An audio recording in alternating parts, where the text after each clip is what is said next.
Hello everyone. So today what we are going to talk about is the principles of design. So everyone should have a booklet ready to go. If you don't, there's more on the table. And if your booklet isn't assembled, don't worry about it right now. Just follow along, fill in the activities, and we can assemble it at another time.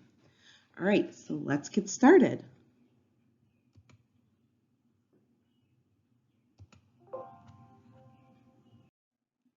So there are 7 principles of design: balance, movement, rhythm, contrast, emphasis, pattern, and unity.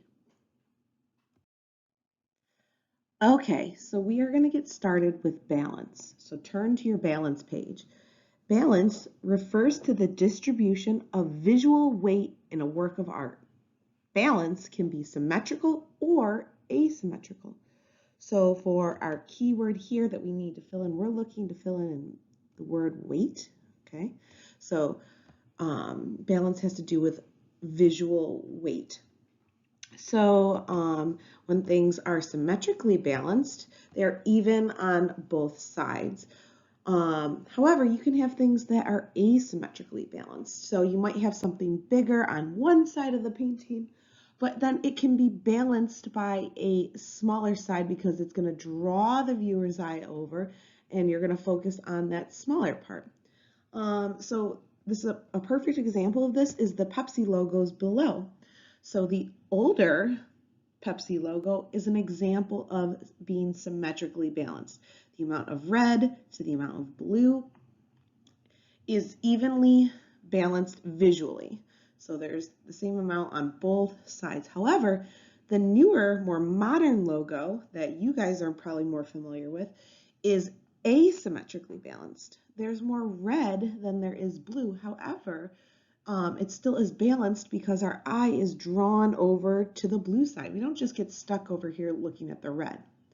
All right, so on your worksheet, there's a little spot where there are 2 Pepsi logos. I want you to label which one is symmetrical and which one is asymmetrical. All right, use those words. It's already spelled out in your book, so I expect that you have proper spelling. Okay, the next principle we're going to talk about is movement. Visual movement is used by an artist to direct the viewer's eye through the artwork, often to a focal area. So the key word here is we are trying to direct, let me get my little pen out. We are trying to, come on, pen. We are trying to direct the viewer's eye to the most important part of the painting. So I have 2 famous paintings up here. They're both biblical paintings. So in the first one, the artist is using almost invisible lines to guide our eye to the most important part. So they're using that through the landscape. So the landscape is kind of drawing and pointing this way. Same thing with the rocks. Look at how they're going in that diagonal line. The donkey's neck, even the angel's wings, and Joseph's hand. Everything is directing us right into the middle of the painting, which is the most important part, which is Mary and the child, Jesus. All right. Same thing down here with this super famous painting. This is extra famous. This is part of the Sistine Chapel, which is in Rome, Italy. And this was made by Michelangelo. This is probably one of the, probably the most popular and most known panel. There's many panels to the ceiling in different scenes, but this is probably one of the most famous. So same thing here. We've got Adam over here, and he's kind of limp and doesn't have much life to him. And then over here we've got God, and we have God reaching out with his arms, and both their arms are reaching out, and their hands are just about to touch to give the spark of life. So that's the most important part of painting. Man getting this jolt of life, from the Creator. Okay? So make sure you write down direct, and then for this activity, we are going to create our own sense of movement by creating and finishing that drawing. So there's a bouncing ball. So what we're going to do, there should be already one that's already started. So there's like a ball, and I apologize. I'm trying to draw with a little mouse pad. All right, so you got the ball, and it's just going to come down, and it's going to bounce a few times. So it's going to do the dotted line. It's going to come back up. It's going to bounce again. And every time it should get a little lower, because it's running out of steam. Okay, so I want you to draw out a ball bouncing 3 or 4 times. Okay, something kind of like that. All right, the next one we have up is rhythm. Rhythm is the repetition and variety of visual movement. This can be done through colors, shapes, lines. The variety helps keep artwork exciting and active. So we have 2 fill in the blanks for this one. And those 2 words are repetition and variety. Okay, so rhythm can be a little tricky at times. A lot of people get it confused with pattern. So I have this diagram down here that I really love because it helps break it down and explain the differences a little bit, better. So let's talk about the difference between rhythm, pattern, and repetition. Repetition is the same thing over and over again. It doesn't change. So green, green, green, green, green, green, green. It goes on and on. It doesn't change. It's predictable. Pattern, however, is when you have different elements that go in a certain order. That order is going to eventually stop and restart in the same order again. So, for example, purple, red, yellow, blue, red, green. The order stops and then it starts again. Purple, red, yellow, blue, red, green. You know what's coming next. Even though there's different elements, you know, based off of the order, what the pattern is going to be. Rhythm, however, is you're going to have different elements. They're going to repeat at some point, but we don't know when or where. So, for example, green, blue, yellow, red, purple, blue, yellow, red, purple, yellow, red, green. Okay? So I kind of already created that diagram down below, but I want you to create your own pattern. Now you can do it with shapes, kind of like I did in your little booklet, or you can do it with colors. So red, yellow, blue, blue, red, yellow, blue, blue, red, yellow, blue. You can do it with numbers. 1, 2, 3, 3, 2, 3, 1, 1, 2, 3, 3, 2, 1. You could do it with even letters, A, B, C, C, B, A, B, C, B, A, B, B, B, C. Okay? So choose your own example, and I want you to do that in your booklet now.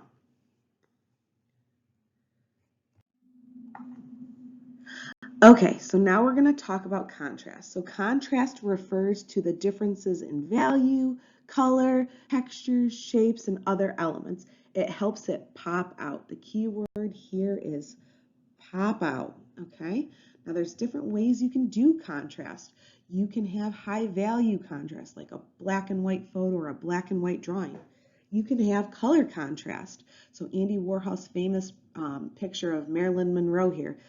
There's a bright like aqua background against the bright yellow hair, against the pink skin with the blue eyeshadow and those bright red lips. You can have texture contrast, having different textures next to one another. So you've got that kind of rough wood in the background against the smooth leaf with the crunchy frost on the edge. You can have temperature contrast, warm versus cool colors. So in your packet, there is a picture of Captain America. Don't spend a ton of time on it, but grab a few colored pencils and you're going to color it on in. And you can do really bright, funky colors, kind of like Andy Warhol did here with Marilyn Monroe.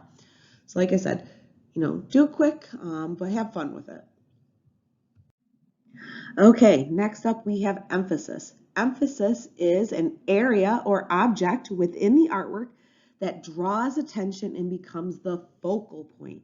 The artist makes it stand out. So the key word here is the focal point.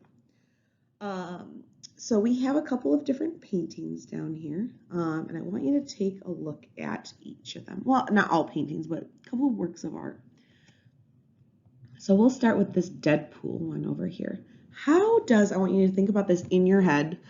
How does the artist use and create emphasis in the Deadpool picture?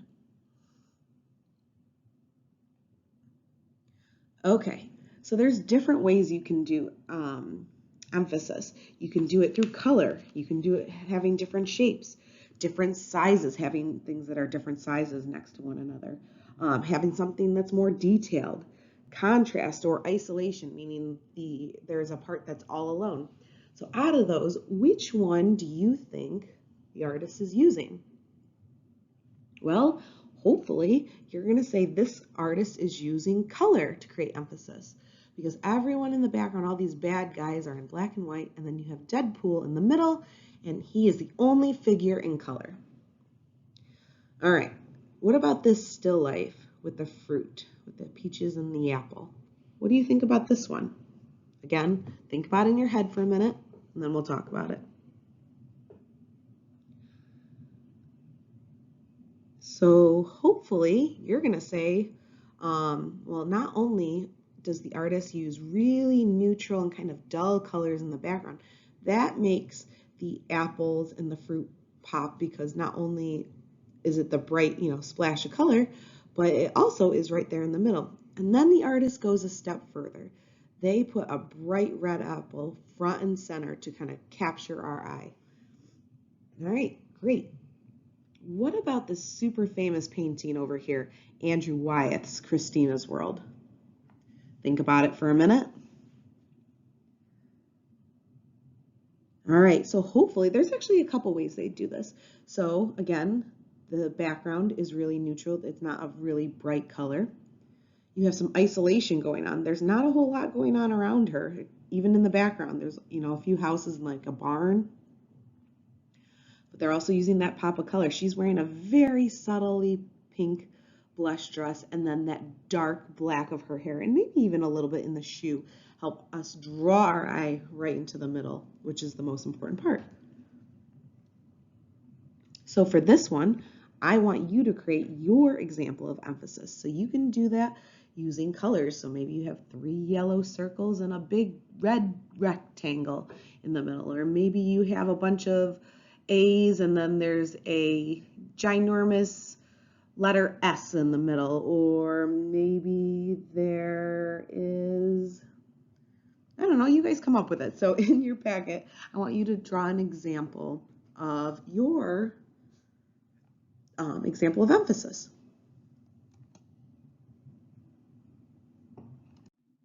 All right, next up we have pattern. Pattern is a combination of elements or shapes repeated in a recurring and regular arrangement. And that keyword is recurring. So it means it's going to happen again. Okay? So we've already kind of talked about this with the pattern. So this one's really pretty easy. In this one, you're going to create 3 different patterns in your booklet there. There's 3 circles that you need to fill in. It doesn't have to be anything crazy like the little Zentangles I have next to the circles.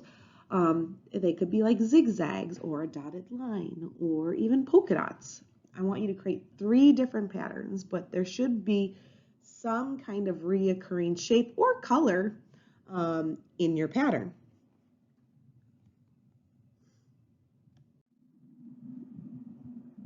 Okay, last but not least, we have unity. Unity is combining parts of a composition, so a work of art, to create a unified and compositionally complete piece of art. So our keyword here is unified, creating unified, making it seem like it all goes together. Okay, so that's what unified means.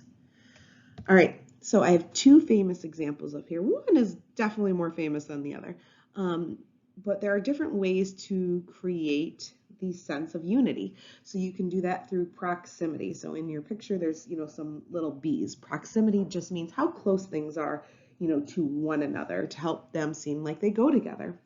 You can do it through alignment, having things or elements line up together. You can do it through similarity. You can use similar colors, similar shapes, similar textures. So let's take a look at Kandinsky's several circles. How does he create the sense of unity in his work of art? So think about it in your head. We'll talk about it. So he does this in a few different ways. He does this, first of all, with proximity, how close those circles are to one another, by having them kind of, near that really big blue one. It makes them feel like they all go together. It almost kind of reminds me of space, or, uh, the universe, with all those like little planets. Another way that they do it is through colors.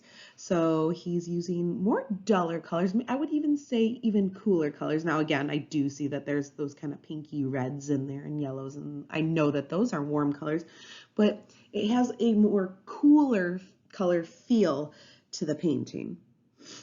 All right. And then he also has the similarity in shapes. He has different size circles. That's it, all circles throughout the painting. That also creates that sense of unity. All right, now we're going to skip on down to Van Gogh's painting. So this is probably one of the most famous paintings in the world. And this is actually located in New York City at the Metropolitan Museum of Art. So we actually have it in our state, which is pretty cool. All right, so let's talk about Van Gogh. So he does this in a couple ways as well. So he does it not only through similar colors, he has those kind of, we're going to say cooler colors. Yes, again, I know there's yellow, but it's kind of like a greenish kind of yellow. So he's got the blues and the greens and the yellows, and those make it feel like it goes together. But his technique also creates the feeling that it all goes together as well. He has that kind of almost like a dotted line technique or brush stroke that makes it all feel like it goes together. All right, so for this one, there's not an activity, but I want you to make sure that you have that word written in. If there is time left in the day, feel free to assemble your book and put it together. If there's not, no big deal, we can come back to it another time. Just make sure that your name is on it and that it's inside your sketchbook, whether it's tucked in there, and if it's completed, it definitely should be glued in. All right, guys, thanks for listening to my presentation. I hope you have a great rest of your day, and I will see you all soon.